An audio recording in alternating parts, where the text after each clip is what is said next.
It's no surprise that you're here because you want a healthy relationship and one that allows you guys to actually recover from various conflicts that you have. Yes, relationships carry conflict. The conflict is normal, disagreements are normal, but the ones that you guys share is a little bit different because it just seems like there's no in between.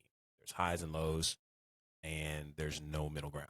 And truth is, you both want to feel heard. You both want to experience some form of happiness together to get to some format of peace together where disagreements don't turn into threats, silence chasing, shutting down, or wondering whether or not this person actually likes you and wants to be in a relationship with you. You ultimately want to experience conflict where the both of you still believe that you're okay, you're not going anywhere, and the relationship is still intact. But here's the kicker for a lot of you is that you're never actually going to be experiencing that because in a lot of ways discomfort is still treated as some form of danger because the moment someone in the relationship starts asking for space, something is wrong or has a moment, we now begin to see them as the enemy of the state. They're now no longer your partner, your companion, someone you love. They now become the villain of the story, and it happens so fast that we don't ever really catch it in time to be able to retrace our steps back and reconnect.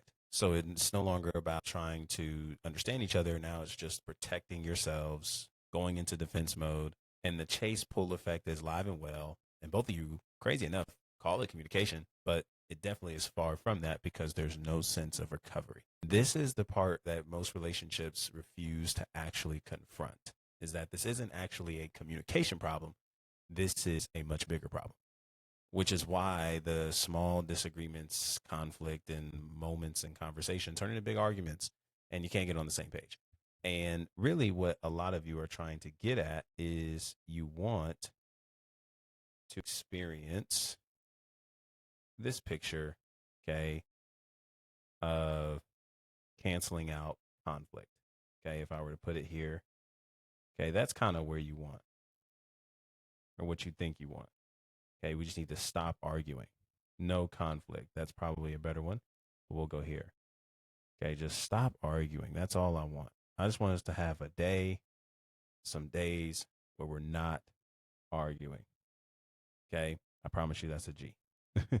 Like we're not arguing, we're not going up against each other. All is well. Okay, and this is actually the wrong goal to even focus on. Even though that's where you say you want to be, that's not really what you want.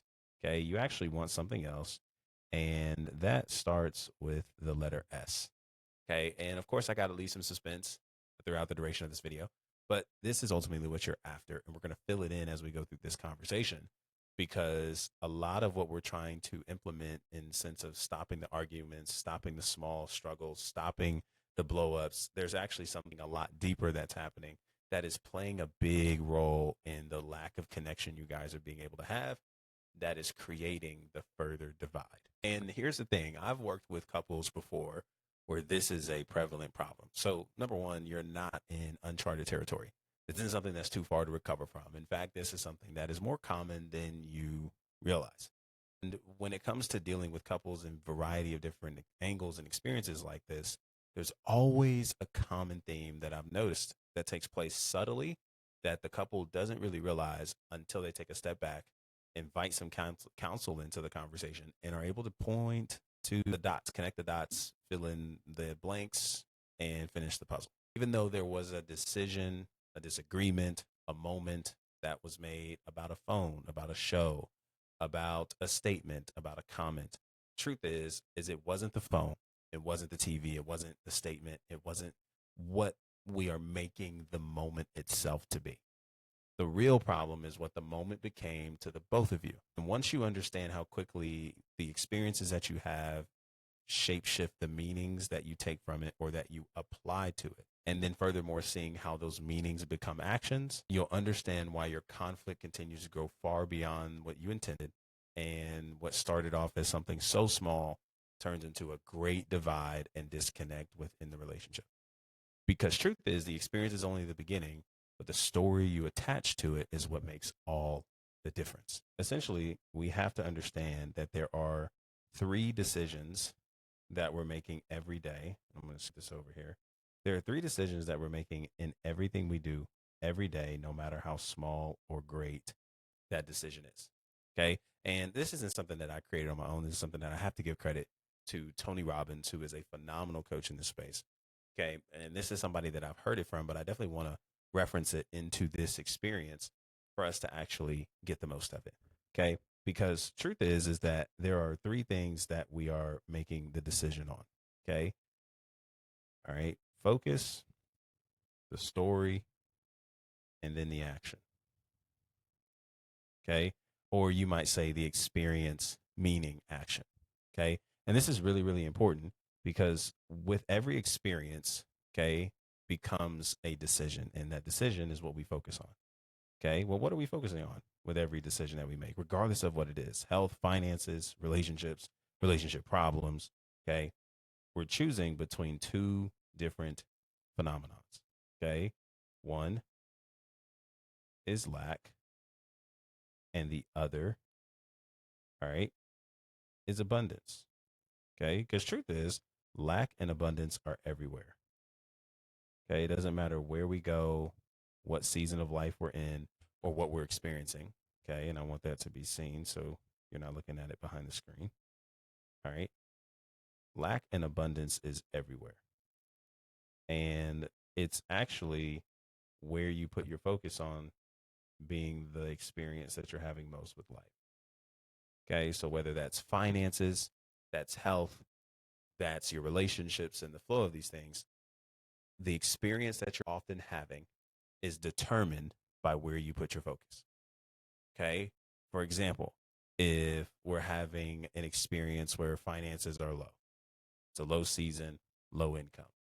Well, I can focus on what I don't have and the things that I maybe am not able to pay for in a season. And we've seen what those can do. Creates more frustration, creates more limited view, creates more sadness, creates more frustration, creates more angst, anxiousness, and hurry. And then there's a world where we actually are dealing with the finances. Same situation occurs, but we actually turn our attention to abundance. Even though the finances aren't flowing as well as we want them to, what do I actually have in front of me? Okay. What can I actually show gratitude for and be grateful for? The stories, okay, that are all connected to more of what I already have, what I'm grateful for, what I'm surrounded by. And all of a sudden, we have two different viewpoints. Because we have two different viewpoints, this is now what gives us and fuels the story that's explained. Okay. So lack and abundance is everywhere. I want you to think about those of you who are familiar with the biblical story of creation, the creation account. Okay. All these trees, God tells Adam you can eat from. Okay. But just don't eat of this tree that is of good, the knowledge of good and evil. Because if you eat of it, you surely die. Okay. And out of all this wealth, all these trees that Adam has the ability to focus on, he and his wife Eve focus on lack. And because of zooming in so far, there's a forgetful aspect or experience to the abundance that's already around that leads to the fall of man. And so we see how easily lack can creep in. But just because lack creeps in doesn't mean abundance isn't there. Just like when abundance is present, it doesn't mean lack isn't there. Both are present at the same time in everything that we can look at, but it's where we put our focus to that actually is where and what we're experiencing. Okay. There's only so many bits of information that your eyes and mind can contain when looking at things. Even though you're looking at the screen, you're watching this video, there's so many things maybe happening around your environment.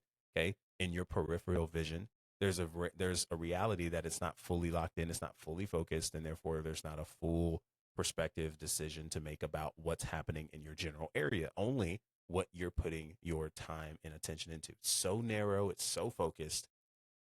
And that's because that's the experience that we're having based off of what? Our focus. Lack or abundance. It's everywhere. Okay. So now that we have a beginning there, now it leads us to understanding the story. Okay. Because the story is actually where all of the difference is being made. Okay. So as we're going through this, you have to understand, all right, that with the focus, the story, okay, which is essentially the meaning that we're giving to what we're seeing. Okay. We're creating the meaning, we're adding the meaning, we're implying, referring the story involved in the moment. And then, of course, we have our action because whatever story that is created can oftentimes determine the action or behavior that follows. Okay. And we're going to have some examples that are going to clean this up. But if you really want to understand how all of this flows, okay, there's the experience, there's the meaning you give the experience, and then there's the action that comes from the experience. Okay. Looking down because I got some notes. I got to get this to you. Okay. And those are all different things: focus, experience, story, meaning, action. Okay. All of them are different. So let's just say the experience, okay, is the conflict of someone saying, hey, leave me alone. Leave me alone. I don't want to talk to you. I don't want to see you. I don't want to do any of those things. Okay. Well, the experience is that one of you says, leave me alone. Okay. And the meaning that's created is, oh, okay, depending on the tone, depending on the verbiage, depending on how it was said, okay, the story of it meaning, hey, that's disrespect. Okay, that's disrespect, and I can't tolerate that. Okay, maybe the story is, anger or disappointment. Okay, there's something that happened here that I'm responsible for. Okay, something wrong that I did, there was something I did that committed this. Okay, the story of rejection. Oh, they don't want me. They don't care about me. They don't desire to actually spend time with me, sit with me. Okay. So many other different things that we can list off of this, but the story that's implied to that experience of the statement, leave me alone. Okay. And guess what the action became? Well, perhaps in this moment, okay, we decided to go quiet. Okay. Maybe the action was, again, maybe a form of shutting down. Okay. Maybe there were short answers, maybe no responses at all. All right. There was something where maybe instead of enjoying the night, you decided to cut everything short. All right, cool. I'm going to bed. I'll talk to you. Okay. Maybe it was to hang up the phone because the silence was awkward. Maybe the silence was awkward. All of the things. Okay. Trying to fix this as my camera comes back. All right, welcome back. All right, the camera made it. And so we see all of these actions that come from the story that was created from the experience, right, of the statement, leave me alone. But it's not just one person that's doing this. Realize both of you are doing this, okay? Because it's not just one person in the discussion who takes the story to let it mean, oh, it's disrespectful, it's anger, it's rejection, it's all the things. Because there's also various stories that are created from the action that was given, from the shutting down, the quietness, the short answers. Okay. Because maybe now the experience is she suddenly became cold and stopped communicating. I didn't even know how this happened, didn't even know how this moment occurred. All I know is this person just shifted. And so now the meaning that's attributed, well, do they like me? Do they want me? Okay. Did I do something wrong? And then there's left to all these empty spaces, right, to try to figure it out. Because now I feel like I'm walking on eggshells.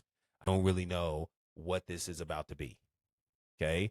And so something must be terribly wrong.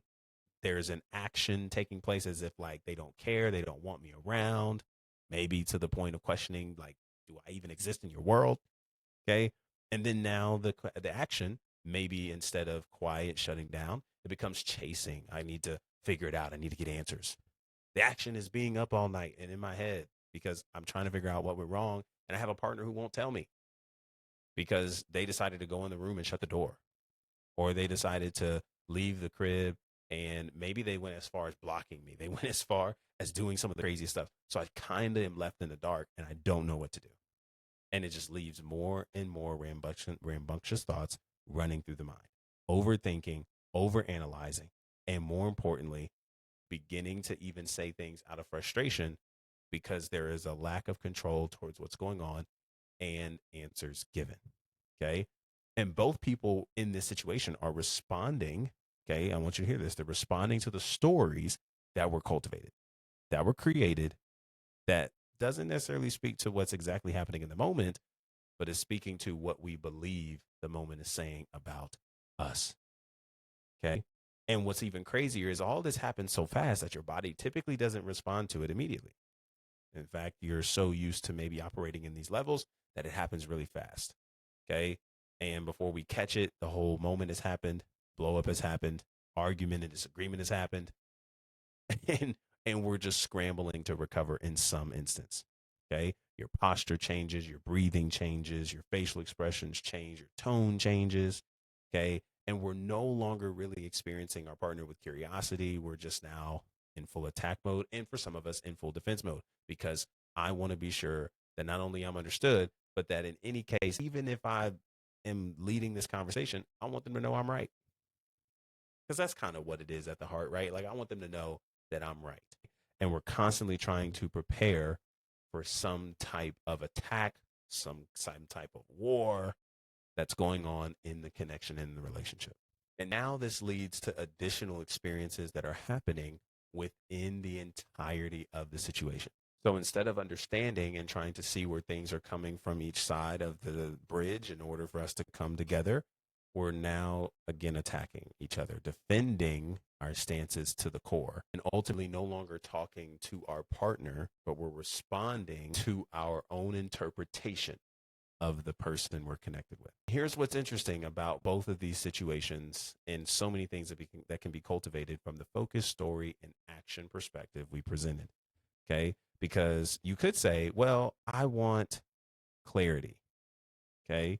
Maybe there's a belief that there's a desire for clarity.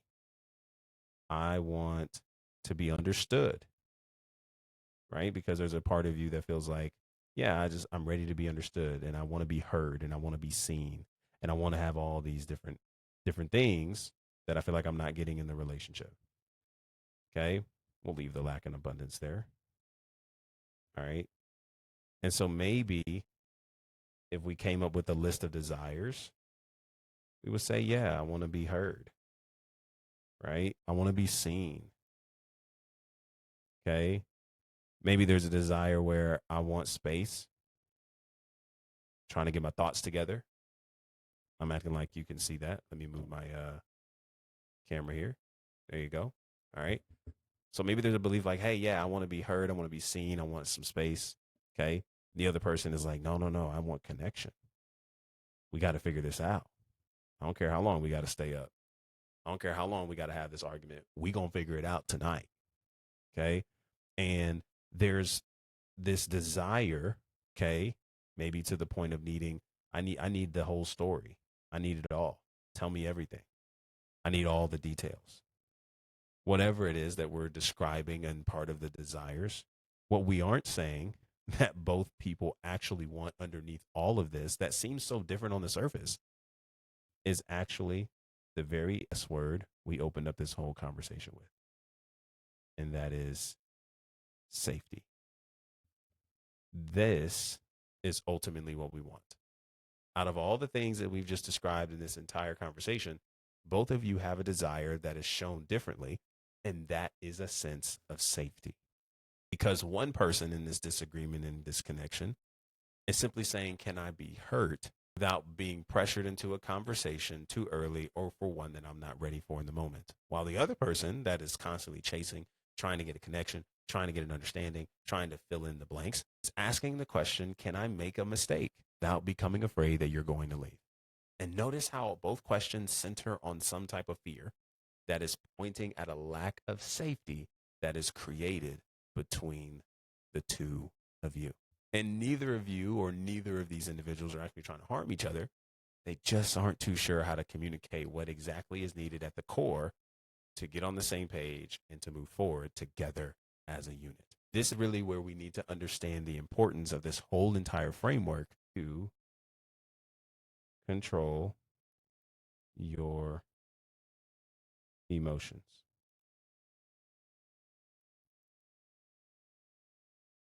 Okay.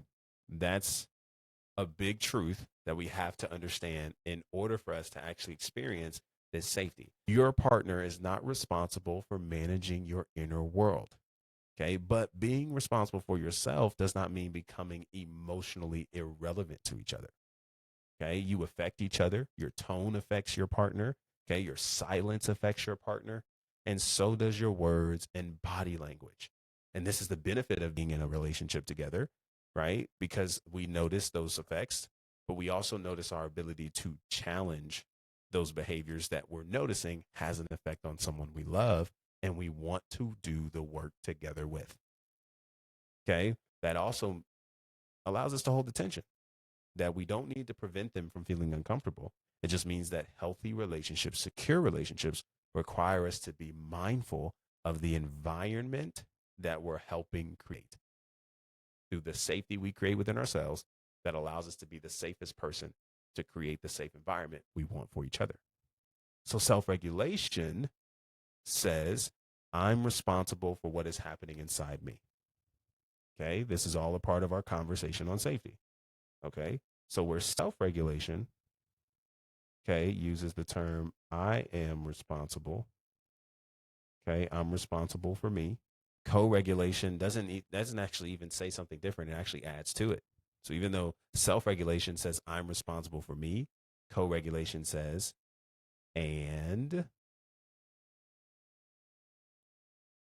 okay, and because I love you, we're going to shorten some of these. Because I love you, I also care about what it feels like to be connected to me. Care about how it feels to be connected to me. Promise y'all this ain't Hebrew. To be connected. A pretty long statement. All right, but it's a finishing to the sentence of the self regulation. And so this is what builds the bridge back to each other because we realize both are necessary. The self regulation and the co regulation is what allows us to recognize that they're both necessary. And we cannot demand our partner to regulate every emotion and experience and realize at the same time that your emotions are your problem, figure it out. We can't hold both. Okay. And so what we're learning to do is integrate the two of realizing that even though our emotions are our control and our responsibility, we realize the benefit, the impact that we have in playing a role in making sure that the experience the person I love most is having with me is one that is healthy and stable, because that is what makes a partnership as healthy and secure as possible. And ultimately gets us to the nitty gritty of safety that we're trying to experience. So now with safety at the top left, we also want to deal with the two aspects of the individuals whom some people may say they're avoidant, some people may say they're anxious, but wherever you fall in, this is really important, right? Because of the person that really feels like space is needed. Okay. Right. Space is needed. All right. In order, forgive my stick figure here. Okay. Space is needed. All right. In order to actually come together, in order for this to actually create something meaningful. All right. Here's the truth: needing space isn't wrong. Okay. And we don't want to carry the belief that needing space in certain moments is the wrong way to go. All right. Sometimes you generally do have the energy to create a productive conversation and to create some kind of result. And sometimes it is true. Space is needed because I want to calm down.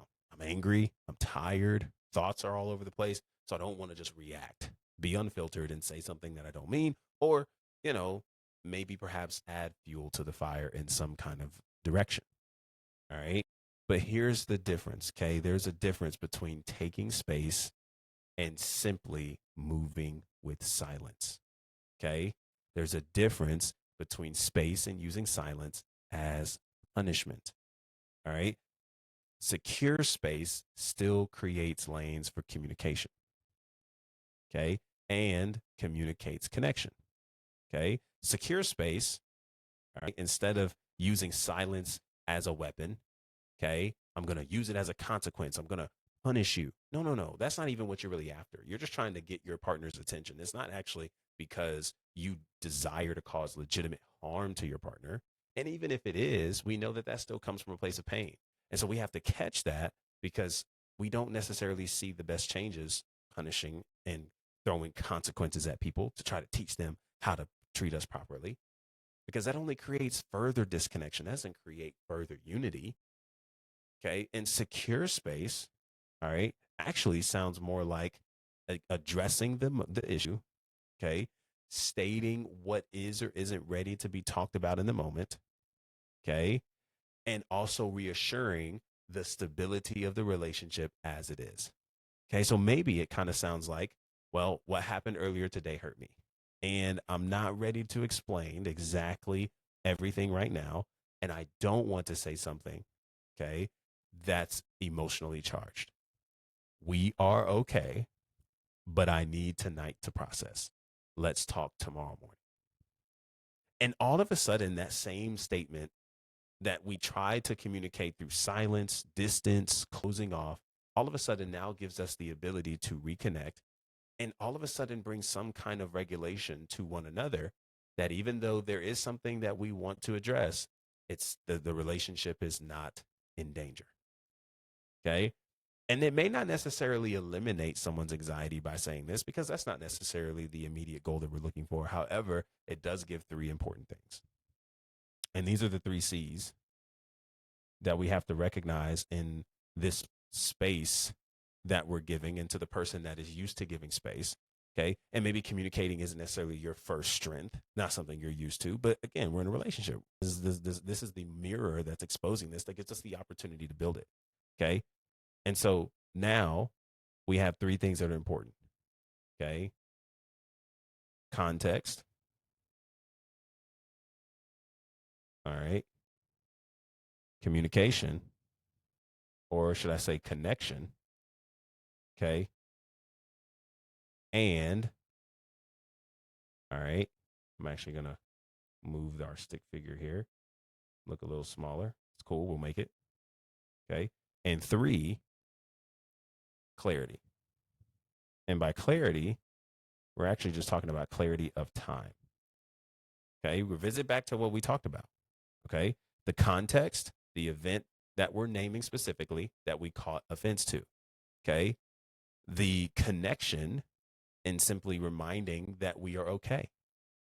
All right. And needing tonight or this moment to process. Okay. And the clarity of time. When are we going to revisit this conversation? And for some of us, it might need to be an hour. For some of us, we might need to revisit this in the morning.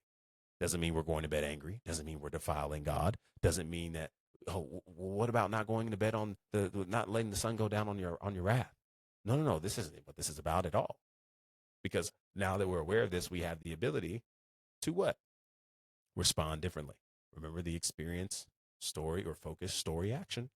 We have the ability, because of the experience that we're sharing, and we're choosing to lean in the abundance and safety of things, to reframe the story that we might be so quickly to attach to it, to create a different action.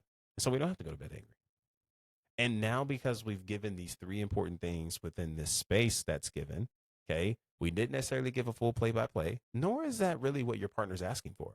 Okay. We didn't solve the entire disagreement so that way everything can be okay. We didn't have a long 2 hour drawn out conversation to recover. Okay. We just simply communicated, this is what happened. It's not the end of us, and I'm coming back. Okay. And this is such a different outcome than turning cold, disappearing emotionally, and leaving your partner to try to construct and put something together over the next 12 to 36, 48, 72 hours, where we're going without talking and going without connecting. Okay. You're allowed to request some space, but security requires you to take space without making your partner feel erased, which is going to involve you what? Stepping out of your comfort zone, saying and leading the conversation that you're not used to, because a different behavior is required to experience different results. And I highly doubt that you watching this video is going to have you going back to those behaviors the same way you did before. Okay. So even though this is for the person that is creating space, maybe needs space, let's talk to the person that really wants to connect, because it's a little bit different, but the same safe is required. Okay.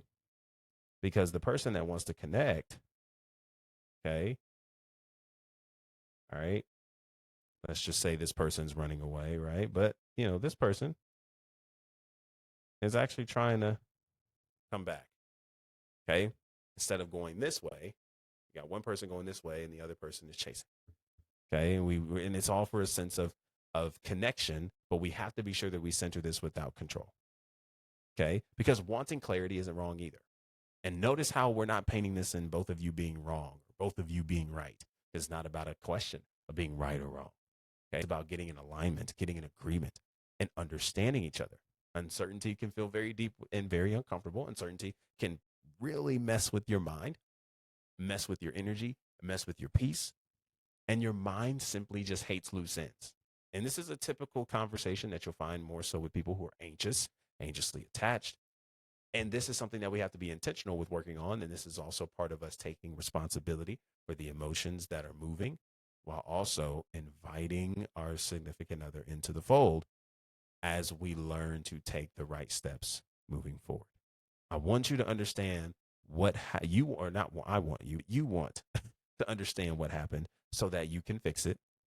An apology can be granted, right? So we aren't leaving this up in the air overnight because every little thing and every disturbance sometimes feels like the relationship is ending.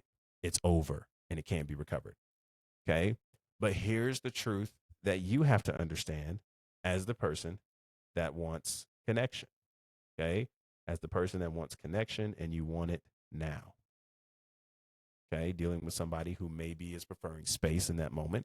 You have to understand that your anxiety cannot become permission to chase someone beyond their capacity. Right. And when your partner gives context, connection, and a time to return, your responsibility is to begin tolerating the uncertainty. Okay. It looks like us not needing everything to be perfect and not needing everything that was said in the moment to be said perfectly. Okay. But to engage in the discomfort that this moment is bringing and exposing in us. Okay. Because as I've said before, relationships are mirrors. So we have to be mindful of this.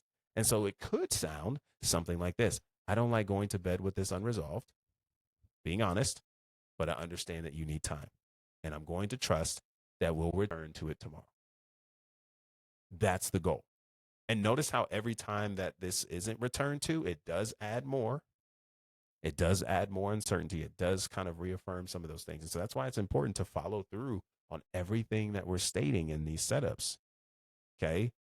But realize that at the end of the day, this is security because we're not trying to control the outcome. We're not trying to cling. We're not trying to control the other person.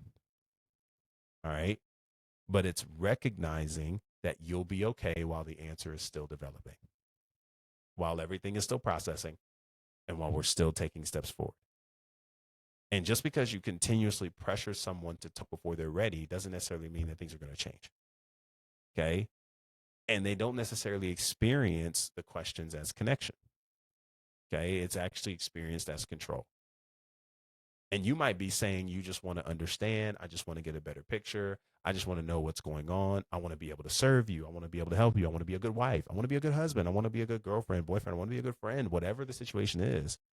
But what's actually being heard is that they aren't allowed to process in a way that might be differently than you process. And it, again, doesn't involve us going days without talking. It doesn't involve us going weeks without talking. The game should be played where we're racing to a place of regulating and we're racing to a place of getting back on the same page and moving forward in abundance. Healthy connection requires both people to stretch. Security requires both people to stretch. And the person who withdraws has to learn to remain relational while requesting space. And the person who pursues has to learn how to maintain ground while waiting. Two challenges that all have to deal with us engaging in stillness and meeting at the bottom of this hill that we are calling an argument, a disagreement, a challenge, a conflict, and being able to hold each other's hand as we go up the hill. Okay. And this is really important because this brings us full circle, all right, to the same perspective that we had with our triangle. Okay. So let's bring it back. Focus, story, action. And notice how, in order to be the couple, right, that's hand in hand and that's over this conflict together, whatever that conflict is, that wants to be worked out, that wants to be dealt with. Okay. I promise y'all that wasn't Hebrew. Okay. Whatever conflict it is that we're trying to work through. The couple that's over the conflict versus the couple who is feeling buried by the conflict. Okay. The couple that's over the conflict. All right. It's met with understanding. All right. It's met with the desire. All right. It's met with desire. Desire to what? Desire to meet each other. Okay. We're not trying to figure out who's right because it's not about who's right. We're meeting each other as we are. All right. And we're stepping out of our comfort zone in order to build and rekindle this safety. Okay. Whereas the people that are at the bottom, well, this is still a who's right combo. Okay. No, I'm right. No, I'm right. Okay. This is still a level where we are calling each other names. This is still a level where we are completely separating ourselves. I'll be forgetting like y'all can see that. Okay, we're who's right, calling names. Okay, perhaps we're still in a place in a thinking space, shutting, running away, shutting doors. Okay. We're trying so hard not to be the bad guy. We're trying to defend our name and defend our position so much that we don't even realize that we're choosing to stay at this bottom and unable to actually scale this mountain and come together. Okay. And how we get from here in this red to here in the green is by meeting each other where we are and not leaving each other in the disgruntledness that we're experiencing from the moment in conflict. Okay. And so eventually, okay, we'll have the conversation. The conversation is had. It's not perfect. There's tears, there's clarity, there's questions, there's confusion. Okay. Defensive statements that are made. Yes, but it's all a slow process to this form of repair. And there's a moment, okay, where there's a question regarding what's being done. Not what's being done to me, but what am I doing and what's my role in what's happening with this other person. And something amazing has the ability to create and cultivate the change that you're looking for. And it's not always in the form of an immediate apology or somebody saying that you were right, right? Or just us blowing up and then forgetting like it never happened. Okay. An apology can sometimes happen. Yes. And other times, okay, what brings us back to this top part is actually one simple action among many that can happen. But something that I've noticed within my own clients that I've worked with is just this one action. You guessed it, a hug. A hug that the longer it lasts, okay, the more regulated you become. Okay. The longer it lasts, the more regulated you become.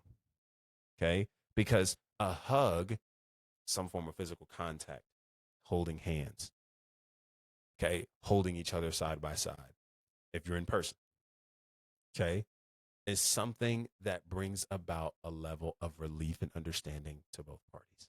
It's hard to stay angry when we're connected in this way. And we're starting to come to a place of recognizing, oh, snap, I've been so clouded by passion. I've been so clouded by just trying to be so right that I forgot the main mission. And now all of a sudden, the person that was the villain and that was the enemy due to the stories that we created in our heads based off of the conflict that we experienced because we were so focused on lack instead of abundance, we now feel like we have our companion back. Okay. Notice the language. Before the hug, okay, there was opposition.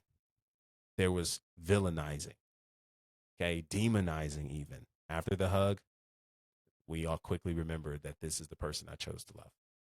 Okay. And all of a sudden, the state changed, the attitude changed, the beliefs changed, what was possible changed. And all of a sudden, what we were arguing about didn't even really matter that much.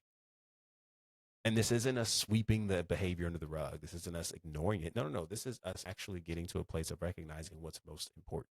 And sometimes what we recognize is some of the things that we're fighting about isn't as important as we tend to make it out to be, as we maybe try to give so much meaning to that it really doesn't have that much meaning and it doesn't belong in that space. And it doesn't necessarily mean that hugs solve every issue. Okay. That's not the big takeaway here. It doesn't mean that we force physical touch. Give me a hug right now. Like, no, no, no. Okay. We don't necessarily want to, in any way, shape, or form, try to force something that isn't ready. But for couples who are emotionally and physically safe, intentional touch can help you stop relating to each other like enemies long enough to remember the relationship that you're actually fighting for and create that sense of safety where we actually begin to turn this entire experience into a game. Not who's right, not who has the most things to say, not who has the perfect script, not the person that tries to avoid all the conflict, but a game where we say the first to a hug wins. The first to a hug wins. And racing so much to this hug that it allows us to actually manage the conflict a lot better. Because the goal of a healthy relationship isn't to eliminate every disagreement. That's the big picture that we want to see here. Okay.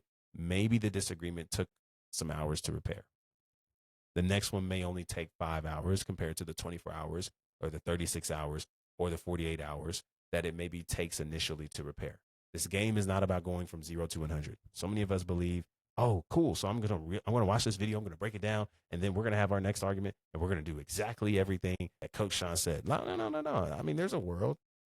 Okay, there's a world where before you start doing this, okay, the argument maybe still does last a couple days. Okay. But before it actually gets to that place, all right, where it takes maybe 5 hours or 2 hours or 10 minutes to recover, it might start out as like 24 hours. Okay. We're going to go 48 hours. And then maybe it goes from 48 hours to 46 hours, 2 hours less. Maybe it goes from 48, 46 hours and it goes up to 47 the next time. But then after that, we're just seeing a trend where it's slowly coming down back to 46 and back to 45 and down to 44, so on and so forth. Okay.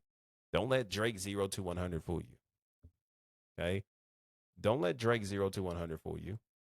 It's not about going 0 to 100. It's about going from 1 to 2, 2 to 3, and allow this to gradually progress to the place that we ultimately want it to be. That's the goal. Okay. The goal is to decrease the amount of time you remain disconnected. It's not to turn around and be like, oh, snap, we're about to just go crazy after this video. Like, no, no, no. This is going to be a good framework for us to lean on to understand what we're both after. But realize that, maybe the disagreement takes initially 48 hours. Maybe it takes 24 hours. And the next one, it might take a few hours less. And then a few hours less. And then 20 minutes. And then 10 minutes. And then as the relationship evolves, we recognize, man, we've come a long way. There was a day where we used to argue and we used to not talk for 2 days at a time. And now, man, we nip it in the bud. We're on the same page. We're understanding of each other. We're making a mission to see where each other are coming from. Okay. And one of the best questions that you can always ask to help each other through this is just bonus content. I'm going to just give it to you for free. If you really want to continue to cultivate this safety, it's a 4-word phrase. Help me understand that. Help me understand that. Because the game is not to be right. The game is to help each other understand where we're coming from so that we have a way of being able to serve each other in the best ways possible, in the healthiest of ways possible, that doesn't involve us blowing up at every corner and at every turn over every small thing. We have become so obsessed with perfection that we overlook progress. And over here, progress, okay, is greater than perfection. So realize even if it takes you a couple tries and you end up going from 48 hours to 46 hours, that's progress and that's a win. And eventually we are trying to build the capacity to be able to get to that place so we deal with it quickly. We nip it in the bud fast. Okay. You handled something in 5 minutes that used to consume an entire day. That's a win. Okay. You caught the story in your mind before turning it into an accusation. Guess what? That's a win. You caught the record. You did the accusation, and then after the accusation, you realized, wow, hold up, I just attached a story here that maybe doesn't make sense, maybe isn't helpful, and wasn't helpful for sure in the moment. Even though the accusation had, you're realizing, oh snap, I caught it. That's a win. Okay. You asked for space without threatening the relationship. That's a win. Okay. You allowed your partner to process without chasing them all around the house and blowing up their phone. That's a win. Because at some point, in order for this coyote and roadrunner effect, that is maybe for some of you avoidant and anxious combinations to settle down, everyone has to take a turn in being still, being in the present, not chasing, and not running, but communicating through stillness and implying and leading with security. Because security is built through repetition, not perfection, and not getting it all done at one time. Okay. Now, I want to be clear. I want to be clear in all of this. Okay. Because you might be asking yourself, well, dang, coach, like it just sounds like you're trying to give a lot of grace to some things. Like, when does grace run out? Because this person's been doing it and getting on my nerves forever. Like, I don't know what to do. Okay. Grace does not mean that we ignore harmful behavior. Okay. If every disagreement, can't use my words, includes insults, threats, manipulation, threatening the relationship, okay, stonewalling that's prolonged, emotional cruelty, that needs to be confronted seriously. Absolutely. Okay. And being in process is not an excuse to repeatedly mistreat your partner. The last thing we ever want to do is use the term grace so loosely that we feel like it gives us privilege and permission to stay where we are, because that's not grace, that's abuse. But one emotionally reactive moment also does not automatically mean that the entire relationship is unhealthy, or the entire relationship isn't God's will, or that this person is completely taken advantage because they did not immediately see the perfect result you envisioned after this video, after the conversation, after the session, after the time spent together. Okay. Sometimes a difficult moment is exposing an area that still needs progress, and we have to be willing to give each other grace to see that development through. So the question becomes, are we willing to acknowledge it? Okay. These are the questions that we have to consider, and we'll write them out. Okay. I don't want to scribble it out. Need my eraser. Okay. This is what allows us to continue to engage in this practice of grace. 3 Q's marking grace. Okay. Number 1 is willing to acknowledge. Okay. Are we willing to acknowledge? Are we willing to acknowledge our role? Are we willing to acknowledge our experience? Are we willing to acknowledge our behavior? Are we willing to acknowledge the repetitive pattern? Are we willing to acknowledge what we just committed in this moment? Now, here's the second question. All right. And I'll shorten it just a little bit. Am I willing to take responsibility? My responsibility to make sure that the next steps that we've created from previous conversations, I'm beginning to implement, making an attempt to implement. I'm making an attempt to recover and making sure that I'm not trying to repeat the same behaviors over and over again, and using the excuse of not knowing how, or using the excuse of I don't know, okay, or it's not my fault, take me as I am. No, no, no. Are you willing to take responsibility? Okay. Here's the third question. I said 3 Q's. There's really 4. Okay. Which really flows with the responsibility factor. It's the practice factor. Okay. Am I willing to practice what I'm being told to implement? Okay. Am I willing to practice something different? The definition of insanity is doing the same thing and expecting different results. Am I willing to practice something different to create a different result that I'm looking for? Okay.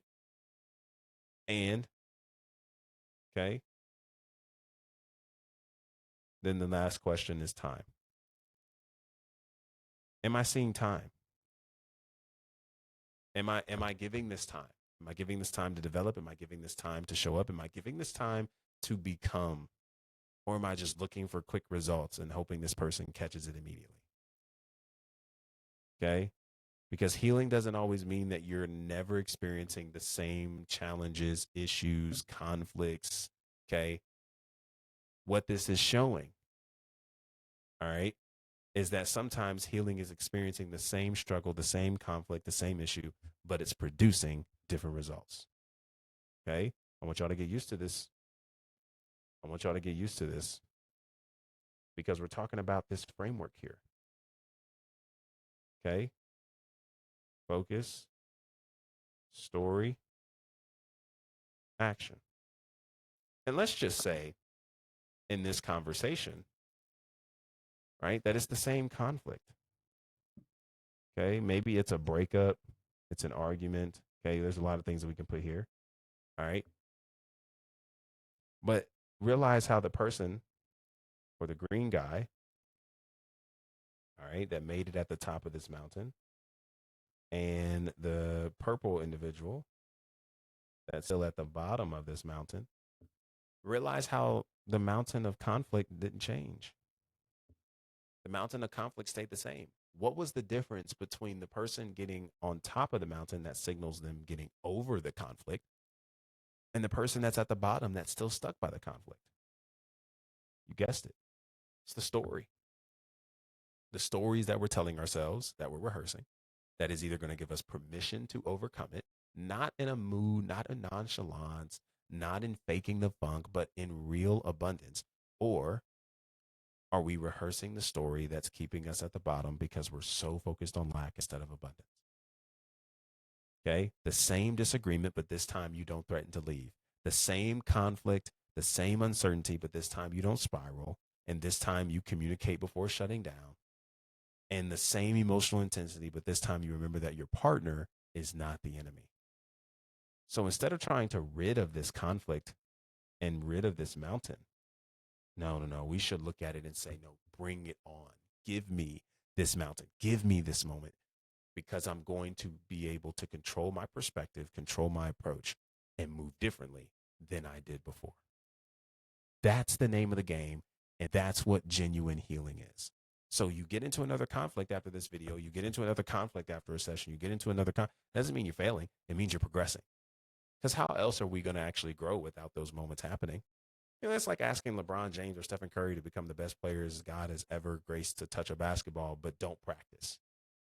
That's like asking Kevin Durant to do the same. It's like asking your favorite boxer to step in the ring, win a world title, but don't throw any jabs. Don't throw any punches. No, no, no. We got to get in there and engage. And we got to get the reps in because practice makes maturity and progress is more important than perfection. This is how security is built.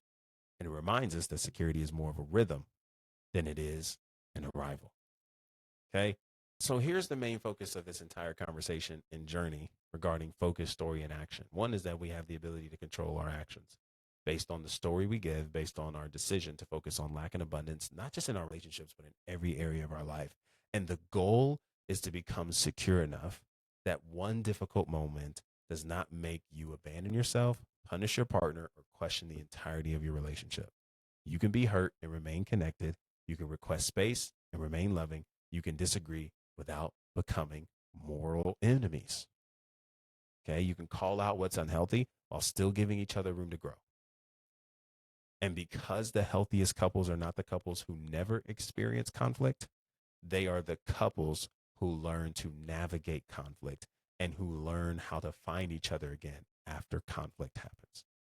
So the next time you feel distance growing between you and the person you love, ask yourself what actually happened? What meaning did I attach to it? And is my partner truly my enemy, or are we two people who need help climbing the same mountain? Chances are you are on the same team, needing to climb the same mountain. And you just need some help getting there. Okay. And then ask the more practical question. How quickly can I get back to the hug? How quickly can I get back to connected to my partner? How quickly can we get back to it? And let's make it out to be a game that we enjoy and that we find ourselves building momentum in. Okay. And listen, if this is something that exposed something in you, okay, first and foremost, I'm glad it did because it woke up something that we need to be honest about and we need to face with sincerity. Okay. But if this exposed why the same conflicts keep repeating in your relationships, I need you to go ahead and watch the next video that's about to pop up on your screen. Okay, because that is actually where I break down why you keep losing yourself in relationships, why awareness alone hasn't changed the pattern, and what actually means to become secure from the inside out. Because that video is the foundation to everything we do here and gives you full background approval to what is actually being pushed through messages like these. Because ultimately, your relationship isn't just showing who your partner is, it's also revealing who you are, where you are, and the lack you're often operating in through layers and levels of identity. And I appreciate you for tuning into this video. If you found this helpful, you found this as something that was impactful and maybe changed your view on a lot of things in regards to your own relationship, send this to a couple that you know could benefit from it. Send it to someone, anybody, dating, married, or single, that could benefit from this. And be sure to check out my information in the description where you can book your call, book your session, or begin joining in my programs, specifically my secure program. And for those of you who are couples, my Bridge Back to Us program, where all the things that we just broke down, we put into practical, applicable steps to get you from this disconnection to a place and rhythm of continual connection from and out, a place of security and abundance. If you like this kind of content, be sure to subscribe for more, and I'll see you sometime around. Until then, be easy and be brizzy. Peace.